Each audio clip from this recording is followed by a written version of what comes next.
The Legend of Si Pitung, the hero of Batavia. Part Tiga.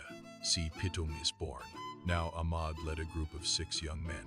The legend says this is how the name Si Pitung became famous, shorts of Pituan Pitulong, or 7 friends helping each other. Together, they targeted rich landowners, people who benefited from the suffering of villagers, and people who supported the colonial. After each robbery, they shared the money and goods with poor families.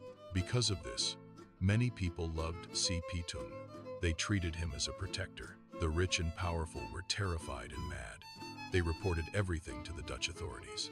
First biggest Si Pitung's boldest actions happened in a place connected to a Dutch official, Meister Cornelis. A greedy landowner from Bugis named Haji Si Pitung also worked there. He had very strong connection with the Dutch system. They did not rob carelessly. They planned carefully. They observed locations for days and studied people's habits and routines. First, Si Pitung stole a government worker's uniform. Then he entered the office pretending to be one of them for a couple of days. Inside, he watched how everyone worked. He learned that Haji Si Pitung came only when tax money was being handled. That was the moment Si Pitung waited for. When Haji Si Pitung arrived, Si Pitung tricked him. He came as important official and gave Haji Si Pitung a letter of command, asking for a large amount of money and valuables for security and anti-theft monitoring. And incredibly, Haji Si Pitung believed him. No one suspected anything.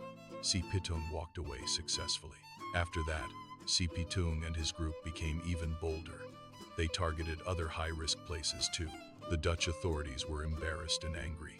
Once he was captured and even then taken to prison. But the legend says Si Pitung was not only clever, he was also mysteriously powerful. That night, when guards were resting, he escaped through the roof. The next morning, the prison guards panicked. Si Pitung was gone.